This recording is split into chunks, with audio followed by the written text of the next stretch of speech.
from 1 to 5. 4 floors of local artist studios with locally made gifts, including ceramics, quilts, prints, jewelry, and more. You're listening to Iowa Public Radio News and Studio One. WOI-FM 90.1 Ames, Des Moines. KNSK 91.1 FM Fort Dodge. KNSC 90.7 FM Carroll. And KNSL 97.9 FM Lamona.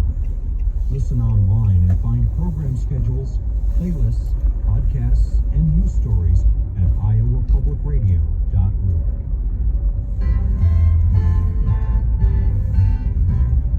The January 6th committee is about to wrap up its work. There may be criminal referrals. There will definitely be a report. We'll look at what else the final chapter holds this Friday, December 16th on All Things Considered from NPR News.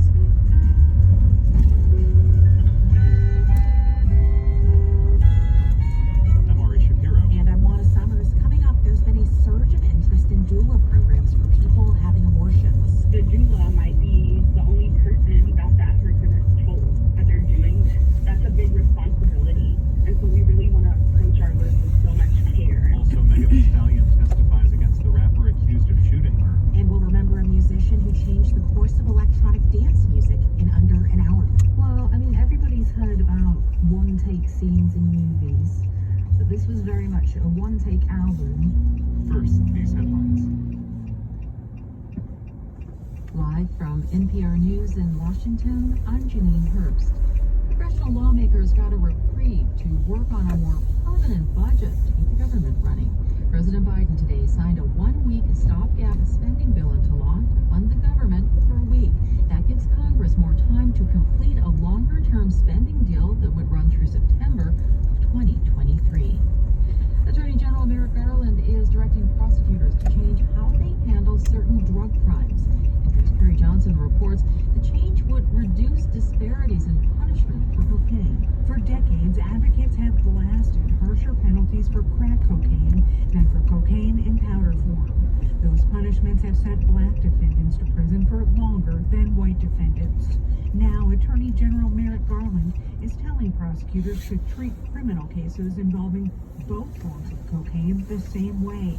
He says the changes will take effect over the next month and will apply to cases where there hasn't been a final judgment in court. The move by the Justice Department comes as a bill to reduce cocaine penalties has stalled after pushback from some Senate Republicans. Carrie Johnson, NPR News. More than 1,000 Starbucks baristas are on strike today, with some lasting through the weekend.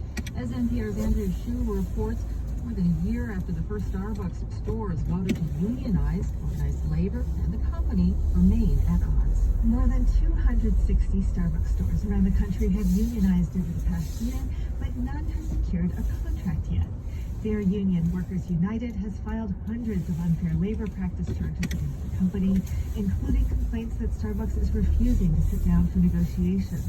Starbucks, in turn, has alleged that the union unlawfully recorded bargaining sessions for workers unable to attend. And the company says by the end of the year, it will have appeared in more than 75 bargaining sessions at stores. The strikes are taking place at about 100 unionized Starbucks locations, including its flagship roastery in Seattle. Andrea Hsu, NPR News. After nearly 10 months in Russian custody, WNBA star Brittany Griner is home and says she will return to the basketball court. From member station KJZZ, Jill Ryan has more. The Phoenix Mercury basketball star confirmed on Instagram that she intends to play in the upcoming WNBA season. Mercury president Vince Kosar had exchanged letters with Griner during her detention in Russia on drug charges. He said basketball is a part of her identity, and she never stopped asking about her teammates. Griner thanked President Biden and all other advocates who supported her and helped to free her.